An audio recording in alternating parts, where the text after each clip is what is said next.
And we are live. Yo,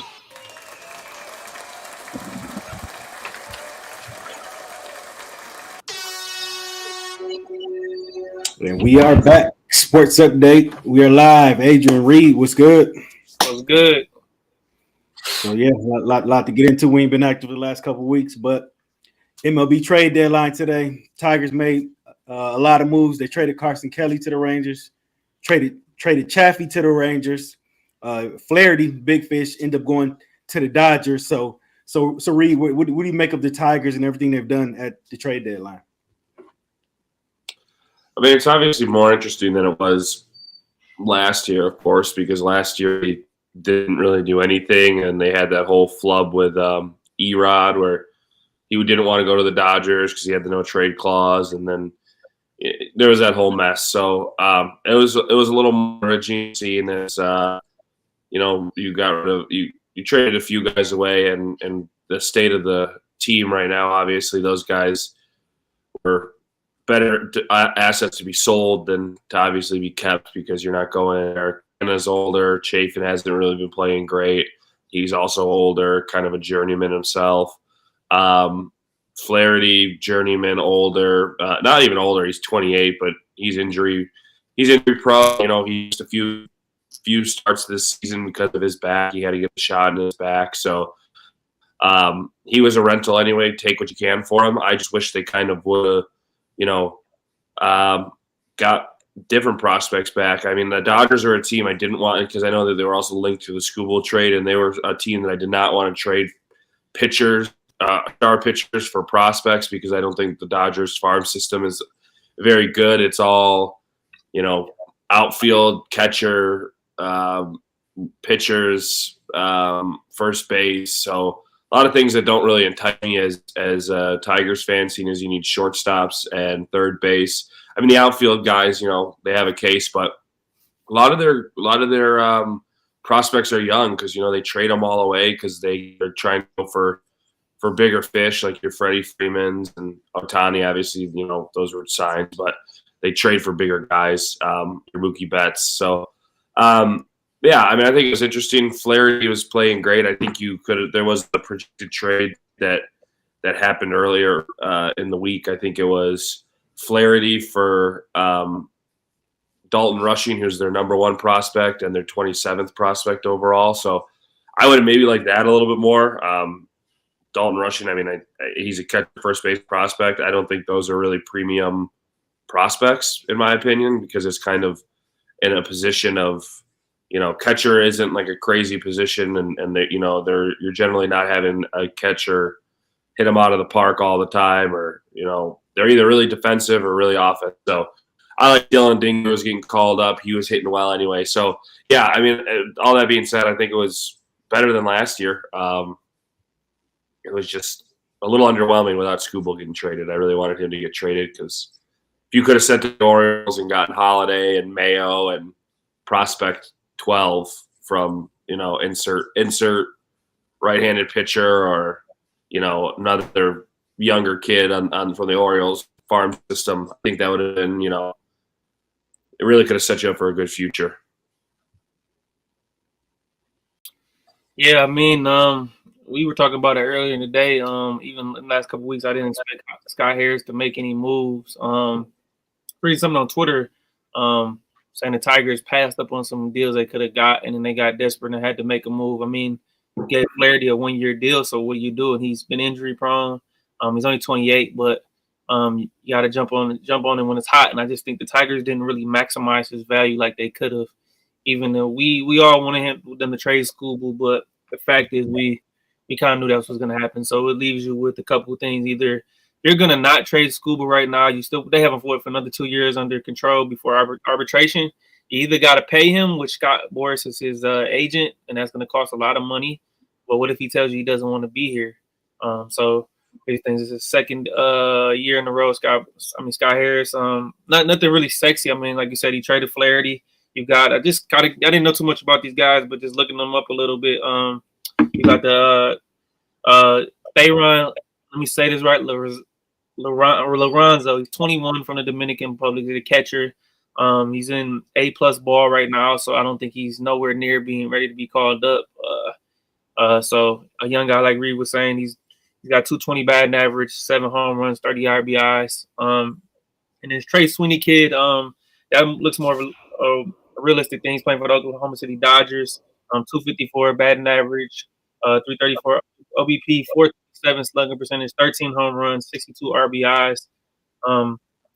Is a shortstop. So I mean, maybe that's realistic. I don't mean he's gonna be great, but maybe you can find some way to develop him and see if he can help out. But nothing that Scott Harris did was sexy today by any means. I mean, also traded Mark Canha away. So nothing sexy the Tigers did. They didn't do what the Royals did. Got some guys, even like Miami, they're selling. They got a lot of high end prospects. Along with the White Sox, who just totally decimated their team. Baltimore got some pitching. But they didn't do what we want to do, and that was ultimately getting rid of Scooble and getting like a Jackson Holiday possibly. So nothing really blows my mind. His team continues to falter. They got on that hot win streak before the All-Star break, and now they're falling back into the pack once again and falling to the bottom of baseball right now. Yeah. I mean, you had to trade Flaherty. You only signed him to a 1-year deal, so you had to get something for him instead of letting him walk. School, you know, I know a lot of people are disappointed that they didn't move on from him, but I'm not that mad because I guess they're looking at it as they did get prospects back from all the trades they did from Kelly, Chafin, Canha, and Flaherty, so they did get a lot of prospects back. And I guess having a guy at the top of the rotation for next season, because this season's over with, top of the rotation next season, I guess they're going to try to go for it next season. So we'll see what they do. Free agency, maybe they spend some more money, and maybe next year's the year. I'm mad Casey Mize is on the injured list right now because I would like to have seen him get shipped out of here too. I think Mize needs a fresh start as well. So Reid, altogether, what grade would you give the Tigers at this trade deadline? C plus. I give it a B. I give it a B minus. So we're in the same.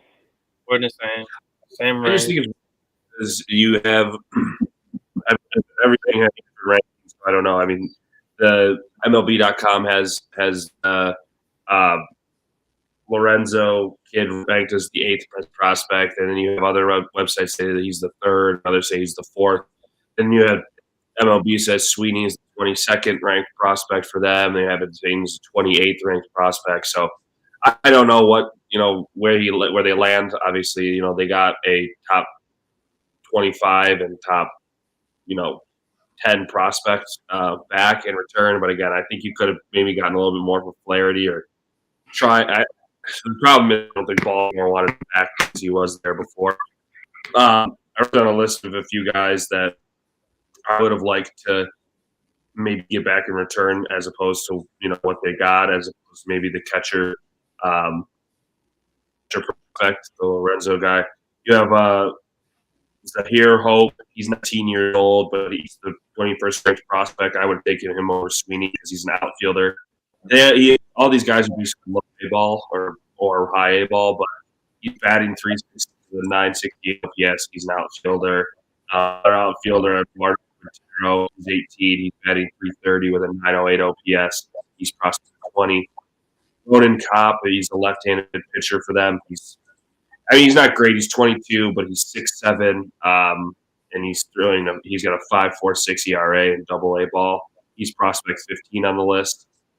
Prospect 10 is Kendall George. He's 19, 267 average with a 696 OPS. He's another outfielder.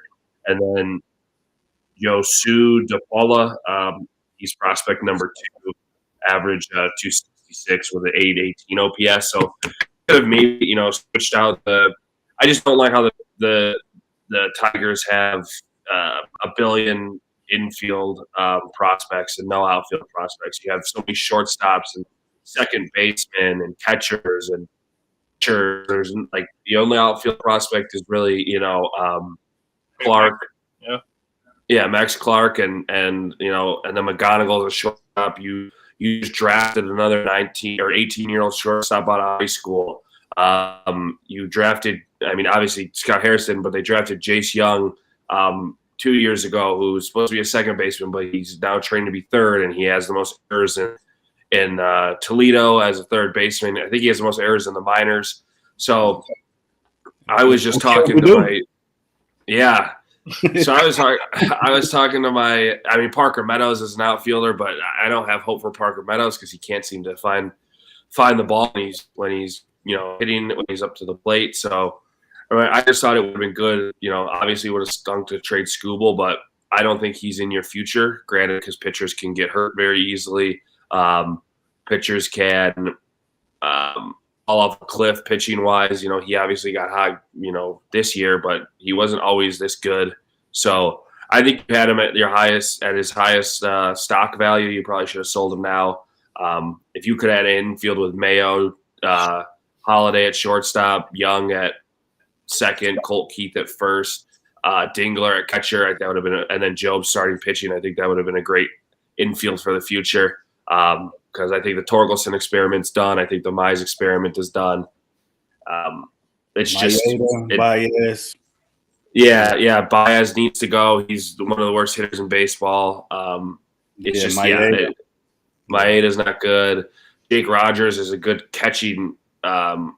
But he just can't hit. He hits like a home run once every 6 games, or once every like 10 games, but he just isn't good offensively. So I don't know. It's a little depressing again. Like I said, I'll give him the C+ because you did get some prospects back from the Dodgers. I just don't like what they are because the shortstop, who's going to – McGonigal is supposed to be your next guy, and now he's projected to be at the same time. The shortstop that they got is 24. The other kid's 21. So they're older prospects. I just would have liked Holiday and Mayo. Yeah. All right, let's get some of the feedback here. Shout out Ack in the building. He still says, I'm still having trouble trusting the Tigers. Yeah. You're not the only one. Hey, listen to this. Like you said, Reid, I'm looking at the MLB's top 100 and just looking at some of these teams and some of the talent that they've acquired, like you talked about. The Orioles have 2 guys in the top 15, Jackson Holiday at 1 and Mayo at 15. And then the Washington National has 2 outfielders in the top 4, and James Wood and Dylan Cruz both are 21 and 22. And James Wood is 6'7", 234 pounds. So looking at some of these guys, and you're just like wow, what are you doing, Tigers? You're not maximizing what you can get. It's crazy. Look, obviously, I'm not I'm not a baseball scout. I'm not a professional sports scout, but you can get kind of the gist of what you need from a guy going off of stats and averages. And the Tigers were picking 11th this year, and I told you guys about it. Needed a third baseman. Shell is old. When he's done, you don't have anybody to replace him unless you're going to go and you're going to buy, and you don't know what the Tigers are going to go and buy. Or you need another outfielder. You need a guy in left field or a guy that can play right if Green's going to play center, Clark is going to come up and play center. They're 2 guys that I like, and again, people are going to say it's probably homerism because they're both Florida State, but Florida State has also been to the college world or the college playoff like 4 of the last 6 years, and they had 2 kids. Both were batting over 350 averages, and they each had 30-plus home runs and over 1,100 OPSs, 1.1 OPSs if you want to call it that. You could have drafted either one of those kids at 11, and they both went 2 picks after your pick. They both would have started on this team probably next season. One could have been in the outfield, one could have been your third baseman if you would have picked either or. You could have picked Wyatt. Granted, we don't know where Max Clark is going to be the next year or 2, but you had Wyatt Langford, who would have shored up your left field. He's a good bat. His average is 250 plus. He's got it, he can hit home runs. He's got OPS. He gets on base. Like, there was just so many things that they could have done that they just decided that they just think they have such better stuff to actually do. Like the prospects they're ranked like 5 to 7 in the farm system, and they're just not even. Their prospects aren't even that good. You have a billion pitchers. You have a billion infielders. Like, none of these guys are gonna. Scott Harris keeps saying he doesn't want to bring anybody up because they don't want to take the positions away from the veterans or the guys that are already there. It's like, well, then what are you going to do? Why do you have these prospects then? You're not going to trade them, and you're not going to start them. So what are you going to let them die in the minor leagues? Like, I just don't understand it. I'm with you. I mean, I'm totally with you. Detroit, If he doesn't get his act together with this next season, and next season for him is going to be make or break. I guarantee if he's doing what he's doing next season, his job will be in jeopardy. Because you cannot continue to do this, and you're not trying to improve the team. They're like $50 million under like what an average payroll would be. So you're not even spending any money. You're saying you want to acquire young assets, but then you're just not playing them. What else do you have to lose? Like I said, bring all these guys up. Bring Job up. Bring Justin Henry Malloy's done. I think he's done a solid job since he's been up here. He's figuring it out. But what else do we got to lose? You're not going anywhere. Get these guys the experience they need. They'll be ready for spring training, and then we can get a full evaluation of what the Tigers really need. Bringing a veteran guy, maybe a third base, outfield, something. You got to do something.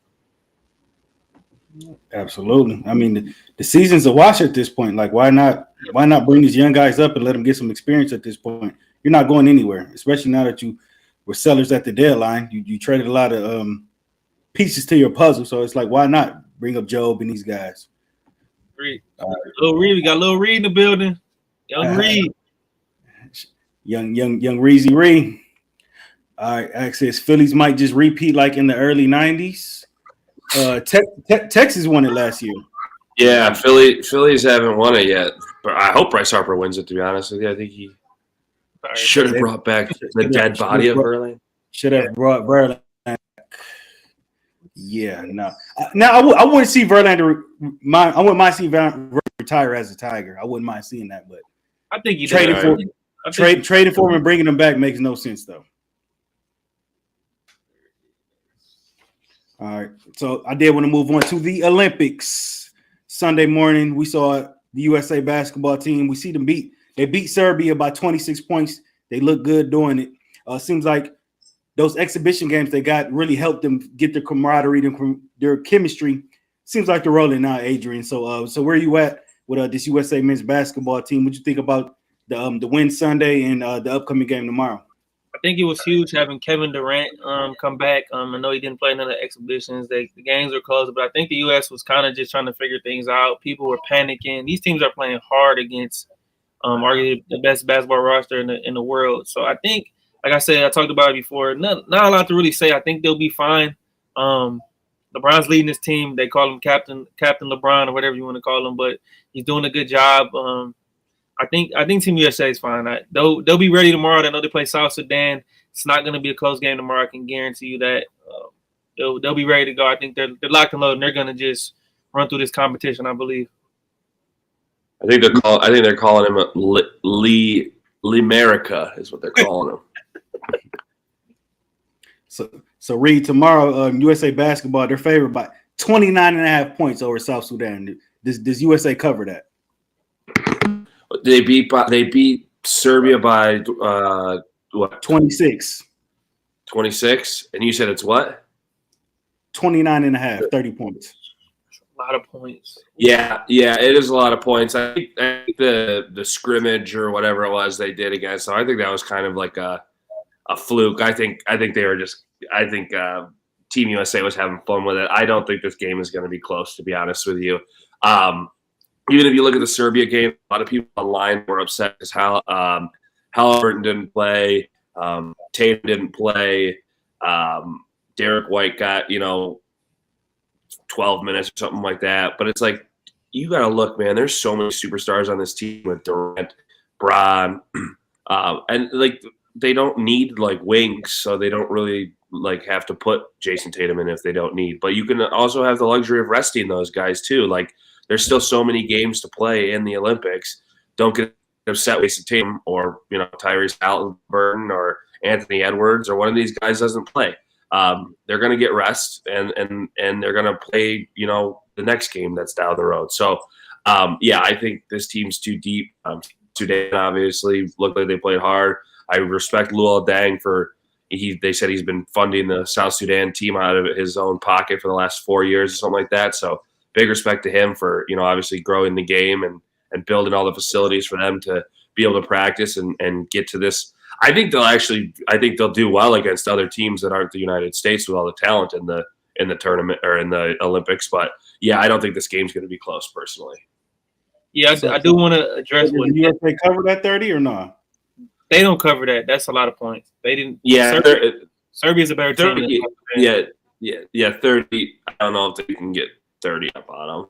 That's a lot, depending on if they're on fire. Like Kevin Durant was on fire. I do want to address David's comment. Why didn't Tatum play? I mean, I guess Steve Kerr kind of got lost in the rotations, but remember, Kevin Durant hasn't played, and he came off the bench, and he was hot. Kevin Durant came off and didn't miss a shot in that first half. So, I mean, I guess you get caught in the moment. Like Reid said, they have a lot of wings. His team is going to be led by the veteran leadership of LeBron James, Kevin Durant, and Steph Curry. Those are the go-to guys. These guys last Olympics most likely. So you're gonna be led by the big dogs, the old guard, the new guards coming in. They'll be fine. There's nothing to really worry about. I think the rotation is just gonna go by who's playing well and what the matchups are.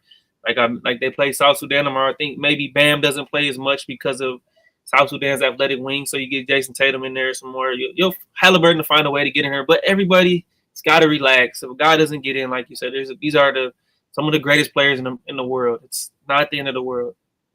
Yeah, I agree 100%. It's about matchups. Every game you play, every country is going to be different. So just because Tatum didn't play that last game doesn't mean he's not going to play an important role in beating South Sudan. I think. I don't know if it's going to be the same, but I would almost start Anthony Davis at center this game. I was literally just about to say that. Oh, Reid, good call. Embiid did not look good that last game, and I don't know if it was a mental thing. I don't know what was going through his mind, and people are going to, I don't remember which friend of yours it is that's a Philly fan might come after me for saying because I don't like Philly and I don't like. Yeah, Julian might come after me saying because I don't like Embiid. He just didn't look good. I mean, he only played 12 or 15 minutes, I think. So it's just. I don't know. I think AD should start at center. I just think that's the best option. AD at center, Brown at the 4, Tatum at the 3 maybe, but Ant at the 2 and Curry at the 1. I think that might be your best lineup. I mean, look, these guys, like we talked about, like all these guys are superstars on their own team. But when you come together, you have to. It's a cliche thing to say, but you got to be a superstar in your role. So find your role on this team and just do what you need to do. We're gonna bring home that gold medal, and everybody will be fine. Like it's like we're making this a big thing, but I do agree with the Joel Embiid, Anthony Davis thing. I think Steve Kerr's just throwing rotations out there and seeing what works. It's got to just go with the hot hand, and guys have got to lower their ego and humble themselves and realize that they're there for the bigger prize. Nobody's on this team is just gonna average 20, 25 points a game. That's just not how it's gonna work. You don't need to at that. Yeah. I think Davis has clearly been better than Embiid. It's a no-brainer, and also it's not always about who starts; it's about who finishes as well. So if Davis is out there during the crunch time, closing of the fourth, that'll matter. Yeah, he can make Embiid happy by starting the game, but if Davis closes, I'm fine with that. Like Adrian said, really quickly, but like Adrian said, it's all about one player getting hot, and I think that can happen in every one of these series because there's so many superstars, and if it's not KD getting like Steph can shoot half court in these Olympic courts. I think they said it's like 2 feet closer for the 3-point line or something like that. Like a foot and 3 inches, I think, closer. So okay, so but it's like still crazy. Like you're giving him extra distance to like he's used to shooting further away anyway. So I just think you can get a guy that's just going to go off in every one of these games for 20 plus points. Who that's going to be, you predict yourself. But I think you're going to see another person. Go off on a KD type game, and they'll just rinse and repeat with different superstars. And then real quick before we move on, France played Japan today, which Japan's not that good at all, but they got Rui Hachimura. He had a phenomenal game, and he got ejected for a bogus, unsportsmanlike call on Rudy Gobert. Rudy Gobert is looking like Rudy Gobert. He played in the playoffs, getting blocked by Japanese guys, and just not looking great. But France ended up winning that game in overtime, so that's the team I think the U.S. is looking out for most. I'm not really worried about Canada. I think U.S. has enough size and enough athleticism to counter what they like to do. But France and Canada are the two biggest competitors, I believe, for the U.S. Agreed. So, Adrian, do you think Kevin Durant starts the next game, or do you think they bring him off the bench again? I I would bring him off the bench again. Let that. I'm a little superstitious, so believe in let Kevin Durant come in and just shoot the ball. That's what he does. That's what he does best. It's kind of how Melo was when he was playing for Team USA. He's just a force on the offensive end. Okay, cool. Yeah, I think he's should be on the bench. My starting rotation, I said starting 5. So okay, cool. Some of the feedback here. It says the Detroit Tigers should have kept Jack Flaherty and tried to make a playoff push. That's not happening, bro. It's not happening. Lost 2 or 3 to the Guardians in their own division, and Kansas City just got better as well. Yeah. I mean, the Tigers are going nowhere fast. You had to trade Flaherty, and he was only on a 1-year deal, so he was going to walk after the season anyway. So why not trade him and get something for him? Ish, let me put it into perspective for you on what transpired with the Tigers after they had that. When they won 8 of the 10 games that they, and it was somewhere against the Guardians and somewhere against other teams, but they won 8 of 10 games. They were 6 games out from a wild card position when they started with the 8 of the 10 games. When they finished winning 8 of the 10 games, they were 5.5 games out of the wild card, and that ended up getting them that far because there's so many teams in this division that are so far ahead of the Tigers that are so much better. Whether it's the Kansas City Royals, who are ahead of you in your division, whether it's the Minnesota Twins, who are ahead of you in your division, Cleveland Guardians, who are ahead of you in your divion, Tampa Bay Rays were ahead of you in the total American League. So it's you just can't. They can't. It's 1 step forward and 3 steps back with the team. So there was no way they were making a playoff push whether they had Flaherty, Skubal. You need every pitcher that you have healthy, and you would need your bats to hit like they were all of July for the rest of the season. That's not sustainable. So it was never going to happen. It never was. Flaherty was a rental. You had to get rid of him. They were not going to make the playoffs. Absolutely. Then one more by Ish says Anthony Davis at center, but will he be low post in the paint, old school style? He doesn't. I mean, there's no 3-second, but yeah, he can just play defense. I think his main goal is playing defense. He's not. Anthony Davis isn't worried about trying to score 20 points a game. He plays defense, block shots, which he's really good at. Rebounding, we'll be fine. Yeah, we got plenty of scorers. We don't need him to score. We need him to do all the dirty work. Like you said, also, it's funny with this. It's funny with the Olympics and these NBA superstars because it's like a summer league roster. Like 2 players will score 20 points, and the rest of them like check in, and it's like 8, 6, 5, 9. Like it's not like where a team's going off and everybody's scoring double digits. It's like one guy has 22 and one guy has 25, and the rest of the team has a bunch of numbers. I think it's very funny. My brother-in-law texted me today. He said, "Are you betting on that in the Olympic basketball games?" I said, "I learned my lesson when I saw Joker only got 5 rebounds. It's not like regular basketball. It's not. It's totally different. It's totally different." Hey guys, by the way, random, but I'm just saying this. Jazz Chisholm got traded to the Yankees. He already has 3 home runs in the last 2 days. This guy's been on a tear. So. Well, did you see he started at second base because their third baseman refused to move? Oh, is that He started at third. He started at third base. I'm sorry, when he's normally a second baseman. Yeah, he wouldn't move out of third or wouldn't move to third base. And then I saw another funny thing is the home run he hit yesterday was with Aaron Judge's bat, and they asked him, are you going to use his bat again? He said, "No, that thing was heavy as hell. I'm never going to use it again." Yeah, Aaron Judge is a big boy. All right, so yeah, they want to get some NFL in here. Want to move on to the Lions. Reid, you've been down there, hands on, working it. Yeah. So Reid, what's the energy you've been feeling down at the Lions camp, man? How you feeling? What's the update on the Lions right now? Man, the first day, it's crazy because I obviously follow a lot of Lions things on social media and a lot of like the Lions page, beat writers, everything like that. And it's crazy to see kind of the stories that come out and talking about players and then seeing it live before they do all their reporting and everything like that. Like the J-Mo, like everybody's like, J-Mo looks great. J-Mo looks great. If I wasn't down there, I'd be like, okay, J-Mo, what? I'm making this sound worse than it. But like, if I were not down there, I'm obviously buying into the hype, seeing it, but then I've been let down before. But I was down there and J-Mo looks good. He looks like he's got his head on straight. He looks like he's ready to roll this next season. I do, it's reassuring Adrian out of this 1,000-yard season potentially happening because he looks bigger.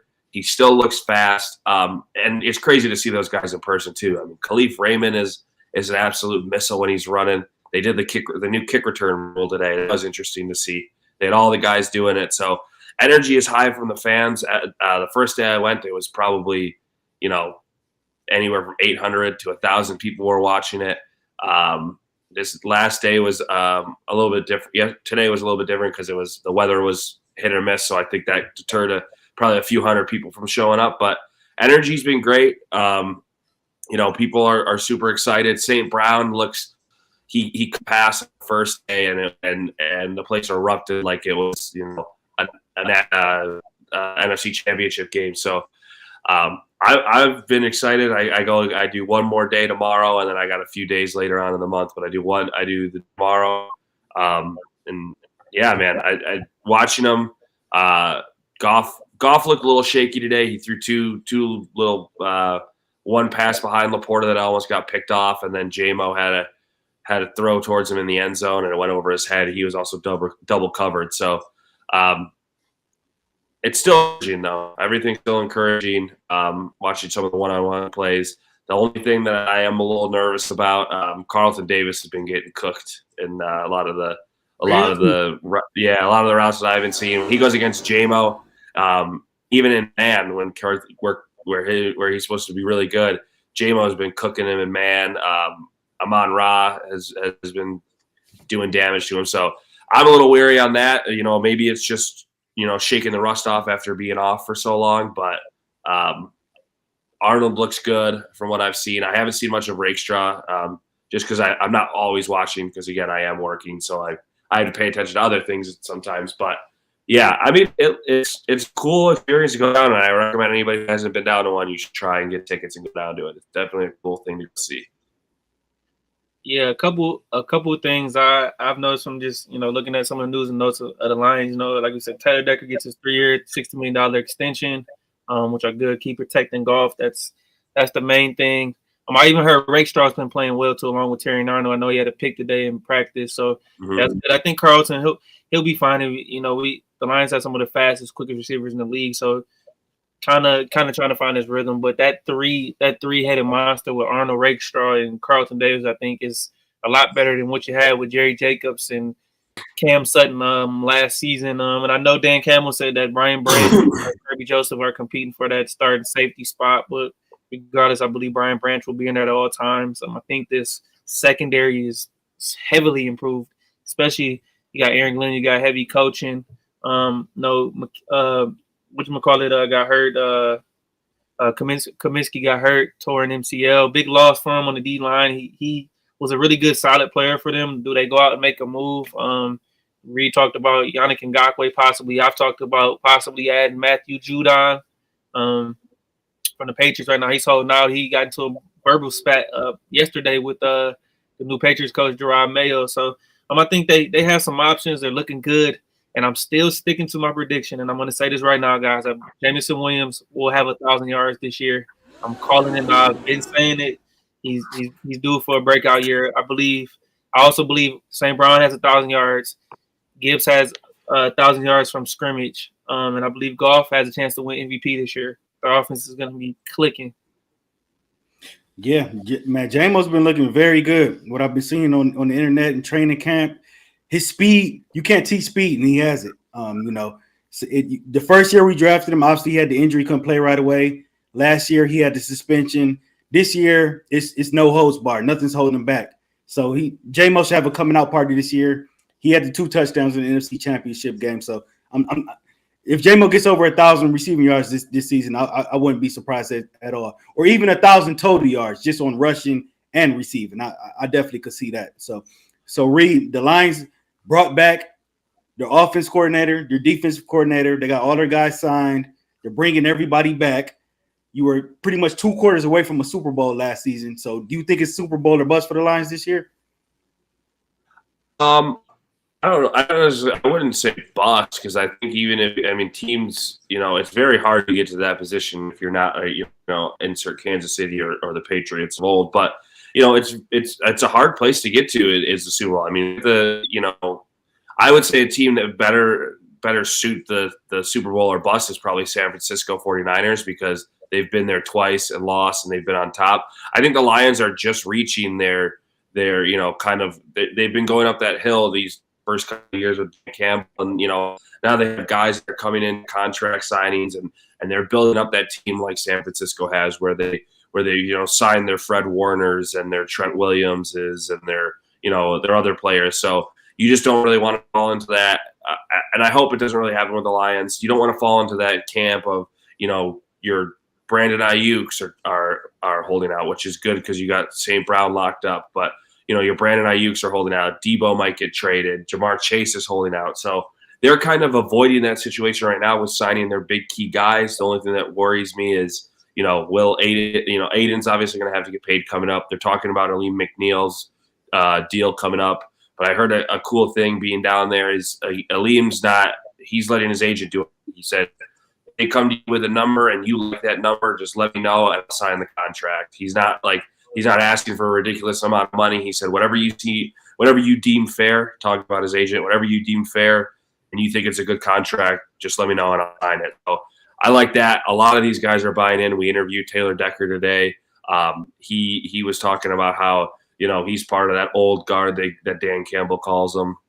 But he's got re-signed. He's super, Dan Campbell was playing Jared Goff, super ready to play this next year. So I wouldn't say Super Bowl or bust. I would say Super Bowl is definitely where you should expect them to be, seeing as how they played last year. Adrian said it before on another podcast. You got to be wary because they do have a harder schedule, obviously, playing what they played. But I wouldn't say bust. I would definitely say Super Bowl is an expectation, but I wouldn't say it would be a bust if they didn't make it. It'd be disappointing, but it's very hard to get to a Super Bowl, as an NFL team. I think but again, I think that they're setting themselves up to potentially make it there, the next couple of years. Multiple in the next couple of years, I would say. I would say I don't think it's a must, but I think your expectation is to go deep in the playoffs, at least a championship game right now for the near future, and I hope to get to the Super Bowl. Let's say they get to the NC Championship game again. I think it'll be a successful season, but you got to keep shooting because you never know how many opportunities you're going to have. Guys get hurt, guys get in contract situations. Things happen. So when the window's open, take advantage of it. I believe this was the 49ers last year to win the Super Bowl. If they don't win the Super Bowl this year, it's over for Kyle Shanahan and company. You have to rebuild. We got to pay Brock Purdy. Brandon Ayuk, whether he plays this year or not, he's going after this season because he'll be off his rookie contract. Trent Williams is holding out right now. So there's a lot of things going on. The guys, Kittle's getting older. Fred Warner's getting older. Debo's getting older. He's getting more banged up. So I think this is definitely their last year. The Eagles are still going to continue to get better every year. Howie Roseman knows how to build that roster. Jordan Love and the Packers aren't going anywhere again. So I think you have some stiff competition in NFC from some of those top teams. And real quick, I wanted to say I didn't mean to say Kirby Joseph. I meant to say Melvin Feinberg with Brian Branch at the other safety spot. But hey, Reid, question: what do you think about? I know Michael Badgley tore his hamstring. What do you think about this kicker, the Jake Bates guy? I heard he's been booming kicks in practice. Yeah, they did 2-minute drills today, which was pretty interesting to watch. But he was obviously taking all the kicks after that, and they were all field goals. I believe he made every single one that he was making. But a lot of times when you're watching some of our vantage point, I don't know if you guys have seen pictures. They obviously have the row of bleachers that's on the side, and then we're at one side of the end zone. That's not looking at Rotunda. I believe that's the road that it's off of, maybe. I don't remember. But either way,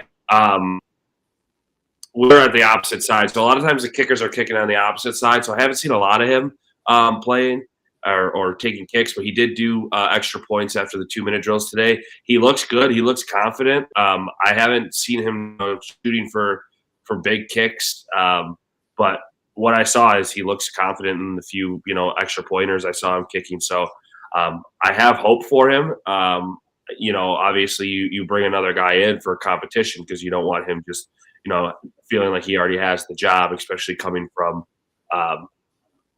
where he came from. He didn't go to college and play. He just played in the was it CFL or UFL, whatever all of those other leagues are. So I would bring in I know they've already dealt with Riley Patterson cut recently. Maybe take a look at signing him. Guy I'm a big fan of is Rodrigo Blankenship from Georgia days of old. Yeah, Rex. But I would bring some guy in for competition. I'd probably cut Badgley. I don't think you need to keep him anymore. Yeah, I don't think he should be on the roster. I only asked just. I actually like him. I wish you'd change his number. I don't like 43 for a kicker. I kind of think it's weird, but I only asked just because if he's doing this in camp and he's looking good, maybe Dan Campbell won't go for it as many times. I love him that he takes the risk and goes for it, but maybe some of those fourth downs that they had in San Francisco, you take the 6 to 9 points they could have got on the board and potentially got them to the Super Bowl. I love the aggressiveness, but sometimes you got to take the points.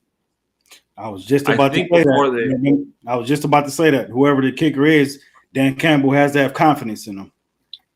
I think they said before the public training camp was open, I think he went 5 for 5 from 50, and he went was it 5 for 5? I think it was 5 for 5 from 50 and 4 for 5 from 60 on drills. So that's pretty. It gives a small little light at the end of the tunnel for what the big experiment might be. Yeah, let's get some of the feedback here. It says, I didn't want to talk about one more player, but get to the feedback, and I'll bring it back up after. All right, cool. It says, should the 49ers, Packers, and Eagles be very worried? Yes. Yeah, I think it's kind of time to have that. Well, should the 49ers, Packers, and Eagles, the Packers are in your division, so it's not really should they worry, I guess, and for the playoffs, but you see them 2 times a year. So I think teams like 49ers and Eagles should you definitely keep your head on a swivel for, the Lions potentially being in the playoffs. Look what happened to the 49ers last year when they played the Lions. A few mistakes, and the Lions lost, unfortunately, but the Lions absolutely dominated them in that first half, and I think the Eagles, weren't the same team as they were last year, and I think that they kind of fall into that same trap and maybe not be the same team. There's a little bit of them falling out of love with Nick Sirianni. So maybe if the team doesn't have faith in their coach, maybe the Eagles fall into another trap and lose to X team in the playoffs. So yeah, the Lions aren't the Lions of old anymore. I don't think people need to kind of wake up and realize that. BOL, be on the lookout. All right, David said, interested to see how Hendon Hooker looks. He threw the pick to Rakestraw today that Adrian talked about earlier, but I don't think that's telling how what he's is or isn't going to be. I think that he'll play some preseason games and you get to see how he looks. I'll tell you what, he can definitely throw the ball right now. He definitely has some zip to it. He can throw it down. He's pretty accurate too. Is he taking Jared Goff's job right now? I wouldn't think. Obviously, you paid Goff, and Goff took you to an NFC Championship game. But he did look good in all the stuff that I've been watching in practice. He's one I've definitely been looking out for when I'm watching. You see the first team play. He's been swapping in between second and third team with Sudfeld. So where he'll end up at the end of the season or at the start of the season, I don't know. But he looks good passing it so far. Okay. The last one here, it says, I wonder how the New England Patriots are going to the Super Bowl 6 consecutive seasons. Tom Brady. Yeah. Tom Brady. I had a little bit of Bill Belichick, but mostly Tom Brady.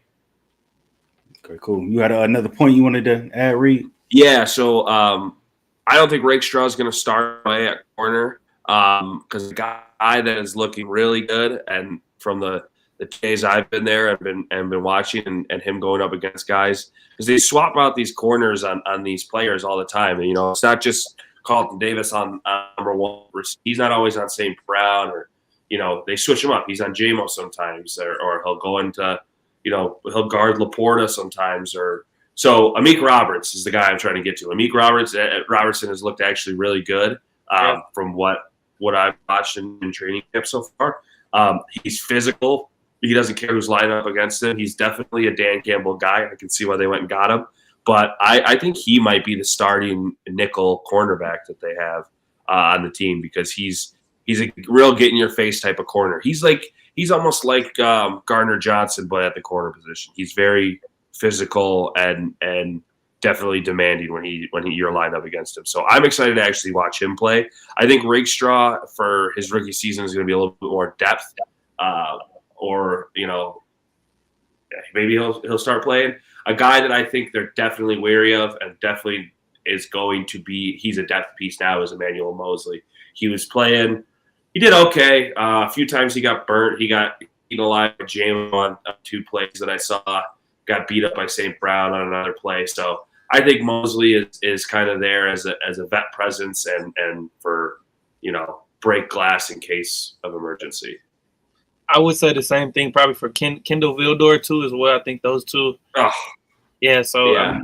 So he'll probably be a lot of special teams, maybe come in for prevent defense if they're winning games or something like that. But I think those two are more so going to be leading the secondary, helping some of the younger guys get developed into the game. But I like the depth they've added to the secondary, man. They put a lot of effort into the offseason and adding to the secondary and improving it. I think it will be much more improved. You got, I'm looking at this depth right now. I'm just reading down the list of the corners on the roster right now. Terry Darnold, Carlton Davis, Khalid Dorsey, Stephen Gilmore, which is Stephon Gilmore's little brother, Mosley, Morris Norris Jr., a rookie I've never heard of from Fresno State, Rakestraw Jr., Meek Robinson, Kendall Vildor. I mean, you got a little bit of some vets, some stars, and then some rookies. So I think Brad Holmes has done a great job of adding to that room because we complained about it last year. If they had this secondary this year that they didn't have last year, guarantee they beat San Francisco. Yeah, for sure. I mean, you had the low secondary with the trajectory. This division's headed with Caleb Williams, all the firepower Chicago has, Minnesota, Jordan Love in Green Bay. You got to beef your defense up, or you're not going to be in a lot of these games. This safety group is really good too. Branch, Melifonwu, Kirby Joseph, CJ Moore is a solid guy. He get you some snaps. So I mean, I like what they're doing. So it's giving them depth. Just knock on wood, but just in case somebody goes down for a couple weeks or somebody seriously gets hurt, they'll have the depth in order to replace a guy and not be stressing out. Absolutely. All right, so Adrian, Roman Wilson, the Steelers wide receiver they drafted in the 3rd round out of Michigan, he got hurt at practice today. They said he rolled the ankle up. So what's going on with that? What's the update out of the Steelers camp right now? Let me read the tweet from Jeremy Fowler, who's a national NFL guy. He followed the Steelers for a while, but he said this was at 6:51. He said sources classify Steelers wide receiver Roman Wilson was carted off with an ankle injury. Mind you, guys, they said he walked off on his own power at first, and then he got on the cart. So when I read that, I was a little more optimistic. But carted off with the ankle injury as week to week, and that he'll be okay. So he could miss some time, but the injury does not appear serious. And they said they're going to ease him back in. So good news, nothing serious. It's a piece I think we'll really need for this upcoming season. So I was read the sigh of relief, man. We do not need injuries. Already the first day and pads that they had because they were off yesterday. Justin Fields is getting a lot of snaps. He's looking pretty good. Do a nice fade route to George Pickens, man. Nice catch. I know Russell Wilson is battling this calf injury. I don't even know how he got it. I guess it was pushing a sled or something, but they kind of eased him back into it today. But if Justin Fields can look good, I'm going to tell you this. I'm fine with whoever's quarterback from my team because I had to deal with Kenny Pickett the last 2.5 years, and the Steelers still found a way to make the playoffs. Defense is much to improve. I believe Minkah Fitzpatrick has a great year again this year that he didn't have last year. He's able to play his natural safety position. Joey Porter Jr. will be back for another strong year. I believe he's going to turn into a star. So I'm very optimistic of what this team can do. I know we're in a loaded division right now, but I'm happy so far with what I'm seeing right now. Yeah, they made the playoffs those last 2 years because you got a guy named Mike Tomlin as your head coach. That dude's he still doesn't get talked about. I mean, he does get talked about as being a great head coach, but he does not get talked about as much as he should as a head coach. He needs to be on everybody talks about Jim Harbaugh being such a great coach, which he is, but you got to put Tomlin in that conversation too. That guy has been unbelievable for the Steelers, and every Steelers fan, that was out here saying the last 2 years that Tomlin's in the hot seat. I think might be the dumbest people if you think Tomlin's in the hot seat. The guy doing the best he could with Kenny Pickett as his quarterback and dead bodies at wide receiver. So other than Deontay Johnson, but at that time, but Mike Tomlin needs more credit, I think. I would love for him to, if he can find a way to win another Super Bowl before he retires, I believe he'll definitely solidify himself as a great coach because he'll have multiple Super Bowls. And I think that's a lot of people will get off his back if he can find a way to win. But it's going to be tough in the AFC right now. So it'll be 3 Super Bowls for him? He's been to 2. He's only won 1. He went back to back. They beat Arizona, and then they lost to Aaron Rodgers, which got his only Super Bowl. Jordy Nelson went bananas in that game. So, but I believe that this is a very young team right now. Since Ben Roethlisberger retired, they've had to completely rebuild this offensive line. Broderick Jones at left tackle. We drafted Patanu. I believe he'll be starting at the right tackle. So just some of the building blocks they're putting in place. I believe they're moving in the right direction. Super Bowl window this year? No. Do I expect them to compete to get into the playoffs? 100%. Yeah, that division is just a gauntlet. Probably the toughest division in football right now. Loaded, man. David said Fields needs to start over Wilson. If he can be consistent, Dave, and read defenses after post snap, I'm totally fine with it. He adds a dynamic to it. I would stick with Wilson right now. I would stick with Wilson. until he implodes. I probably would just run with Wilson right now. I just don't think you can go wrong with either one, especially what we've had the last 3-4 years since Ben Roethlisberger's retired.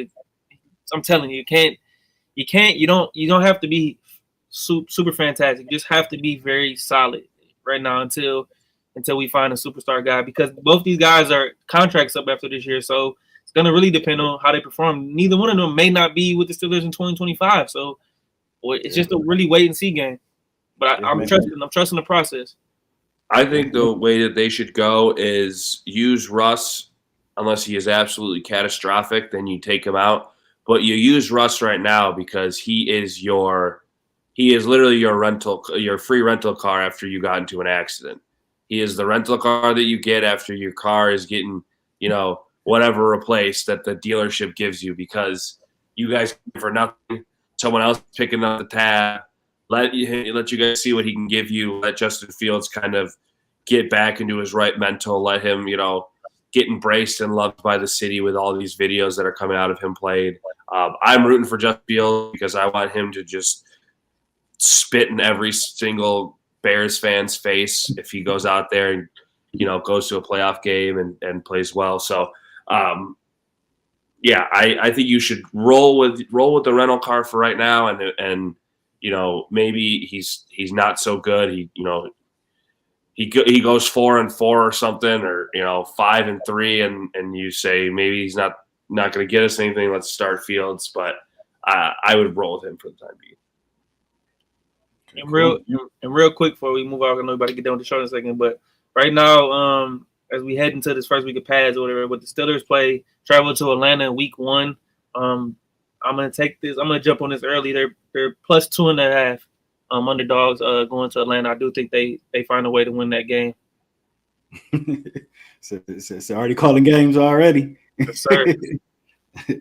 All right, so I did want to get into Dan Orlovsky. Dan Orlovsky put his top 5 NFC quarterbacks list out earlier. So Dan Orlovsky had his top 5 NFC quarterbacks. He had Stafford number 1, Jordan Love number 2, Brock Purdy number 3, Kirk Cousins number 4, Jared Goff number 5. So Reid, how do you feel about Dan Orlovsky's top 5 NFC quarterbacks list?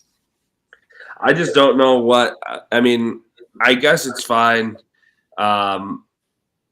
Matthew Stafford, I definitely think it should be number 1 in the NFC quarterback list. I don't think Brock Purdy should be on the top 5 list because I think that he's part of a system that is solves any quarterback situation. If you want to talk about that, and everything, no, it doesn't. You can't put anybody in there. Jimmy G went to a Super Bowl with that offense, so yes, it is possible for anybody.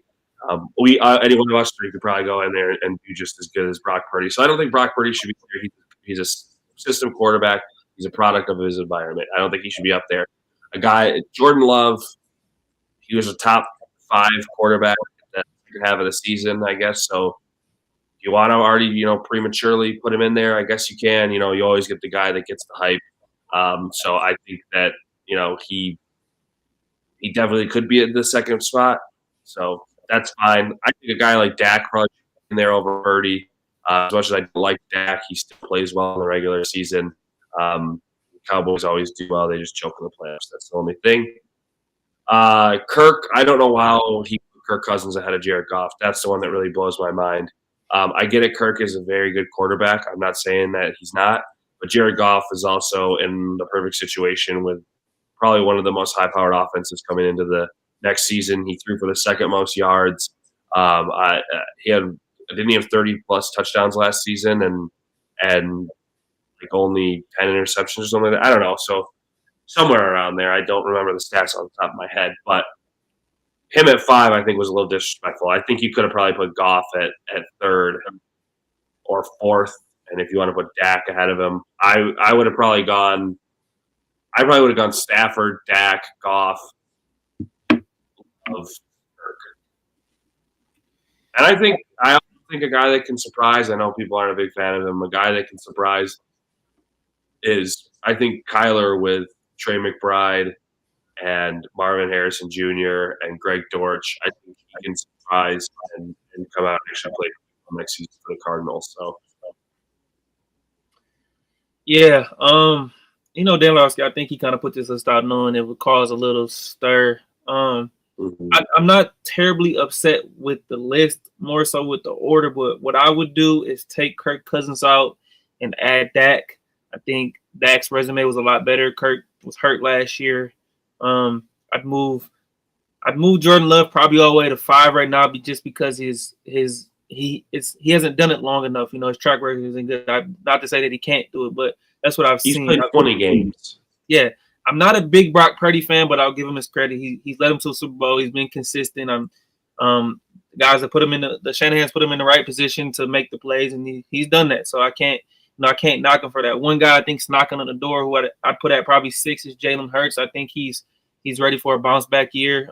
Philly's loaded, roster's loaded. But yeah, like I said, I would take Kirk Cousins out right now. Move Jared Goff up to probably 2 or 3. Put Love at 5, and then you can shift it how you want. But it's not a terrible list, but definitely got to throw Dak in there over Kirk Cousins. And as we both know, me and Reid always talk about it, Raaj, we hate the Dallas Cowboys, but got to give credit where credit's due. So, but that just tells you how much better all around from top to bottom the AFC's quarterbacks are stacked. So the NFC is a lot more wiggle room to be able to get in there and make some noise and get to the Super Bowl. Yeah, people need to relax on Jordan Love a little bit, man. Him having him as a second-rate quarterback, I think a lot of people are prisoner in the moment. He just got his money. They beat Dallas in the playoffs, but people need to relax. He's still way behind the ears, in my opinion. Only 1 year starting, so relax on Jordan Love a little bit. He can traject to something good, something great, but let's just take a chill pill on Jordan Love for a second. Great. Yeah. All right, so Tank versus Shakur Stevenson. They haven't made it official. They made a verbal agreement now that Tank in the Lomachenko fight isn't going to happen. Verbally agreed to this. So Adrian, do you see this fight happening? And if it does happen, what do you think the outcome will be? I definitely see this fight happening. Finally, guys going some balls in boxing and decided, hey, let's get 2 of the biggest fighters in boxing. We want to see Shakur fight a super, super big time fighter. Tank is probably the hottest guy in boxing right now. Severe knockout power. Shakur's a little younger. He's coming up. But if the fight was today, I would take Tank Davis, obviously, which I believe most people will. But I want to give a shout out to my cousin Aaron. Called me today when he found out the news. He's a big boxing fan. He says if this fight happens, he's taking Shakur Stevenson. He believes Shakur Stevenson will outbox Tank Davis, and he's not backing up from it. So he want to give him a shout out because he said he doesn't want anybody else jumping on the Shakur Stevenson bandwagon. Well, cousin Aaron, I was going to take him just because I don't really like Tank Davis, so I'm hopping. I let him know you said it. Yeah, I'm hopping out. I was hopping on the train before I heard you say it, Adrian. Again, I'm not You guys know I don't follow boxing too much. I really wanted that. If I do watch the bigger fight, so I will watch this one. But I didn't want to see him blow my fight Tank. So I am a little upset if that one doesn't happen. Yeah. Yeah, hopefully this is official. This is in stone. I know it's a verbal agreement right now, but I don't see why it wouldn't happen, especially with the Loma situation not happening anymore. So yeah, I expect these guys to fight in November. It's going to be a good one. And Tank at this point, he needs to start fighting name brand guys, the Devin Haney's, the Lomachenko's. If you're going to call yourself the best pound for pound in the world, you got to start checking off that box. You got to start getting name guys out the way. So hopefully that happens in November. And then before we get out of here, Rod, sorry, Bud Crawford fight this weekend, LA. This is a great card, Reid. So you gotta check it out. Some of these undercards. You got a guy named Jared Anderson. He's a heavyweight fighter from Toledo. So he's up and coming guy. Got to watch out for. I like watching Terrence Crawford because I also think that story is absolutely insane. Where his mom would pay the local kids in the neighborhood to beat him up. Yeah. And then they asked him how it made him feel and did it help? He said, no, that shit sucked. So I think that's one of the funniest stories that I've ever heard. And so I like rooting for him a little bit. He's a funny guy. Absolutely. Great week of boxing coming up, man. You got Terrence Crawford fighting Israel Madrimov. I don't know if I pronounced that right. Yeah, that's about as good as I can get, yeah. Yeah, the co-main event, you got Andy Ruiz versus Jarrell Miller. That's going to be a good fight in the heavyweight division. Yeah, like Adrian said, you got Jared Anderson fighting, and you also got Pitbull Cruz on this card as well. So, man, a lot of the big dogs, a lot of the big names in boxing are going to be fighting this weekend. So, I'm anticipating. Is AJ going to run it back with Andy Ruiz? Are they going to do another fight? No, Andy Ruiz. The problem with him is he's lazy. So, like once he won that fight against Anthony Joshua, it's just kind of like that was his career. Like it's either he shows up or he doesn't show up. So you're not gonna get in the middle. He's either gonna give you a great performance, and give you a horrible performance. There's no like solid fight from him. And as far as Pitbull Cruz, I think Pitbull Cruz beats Venezuela. Pitbull Cruz puts the pressure on. Call him Pitbull for nothing. He gave Tank something to think about when they fought. So I'm a big fan of his. For sure. I mean, Tank to his credit did fight him on a short notice. He was a fill-in fighter. So. But yeah. Well, yeah, there it is. Anything else you guys want to add before we get up out of here? Hey, let's say great show. I know we haven't been on in a couple weeks, but it's just been kind of slow. We don't want to give you guys a bunch of filler to talk about just to bore you guys, but stuff is ramping back up. Michigan reports for fall camp tomorrow. College football is on the way, baby. And I will say, guys, we haven't been on in a couple weeks, but EA college football is the greatest thing since sliced bread. I am telling you, man, I put so many hours into this game. It's not even funny. I got a dynasty right now with Western Kentucky, and we are looking good trying to get into that college football playoff, baby. So I'm just happy. The game said they reportedly made over $500 million in revenue right now. They said they only expected 150. So for all you college football fans, that's Dave. You only expected that. You're nuts. You knew the minute you put out the early access for the $100 thing, you were making all your money back. They made that $150 million when they released the pre-release, man. Quit. Yeah. I had the 10-hour free trial through the EA Pass, luckily, because I have EA Pass. So I got 10 hours of a free trial. So I didn't even do the early access. I played early access that way and just waited for the game to come out on Friday and only paid, whatever it was, $80 or $70. I don't remember. I did a road to glory, and I made my son the quarterback of Florida State. We won two Heisman national championships, baby. Yes, sir. Yeah. So next week let's get in our predictions. Who we think are going to win the ACC, Big Ten, ACC in these conferences. We'll get our predictions in next week. Yes, more college football next week, for sure. And last thing, we have our first the Hall of Fame game. I think it's the 6th or something. I know it's not exciting, but you want to get a little bit of football on TV. You can watch some preseason. It is Chicago, so you maybe see a guy like Austin Booker, who I wanted the Lions to draft in like round 4. Edge rusher, you get to see guys like him play. So it'll be interesting. You're not going to see a Doomsday. You're not going to see Caleb Williams. Maybe you'll see one. Who plays in that game? Chicago and Houston, right? Yeah, I think so. Okay. It's either Chicago and Houston or Chicago and the Browns or something like that. I think it's the Browns, isn't it? No, yeah, Texans and Bears. So Thursday, 8:00, ABC, ESPN, ESPN Plus. So I'll watch for a little bit just to get that pre-excitement. Yeah, just to scratch that itch. Yep. Okay, cool. All right, good show, fellas. Well, yeah, make right. sure you guys like the video, subscribe to the channel, and we'll see you guys next week. Sports Update. We up out of this thing. See you, Peace. Pontiac, what up?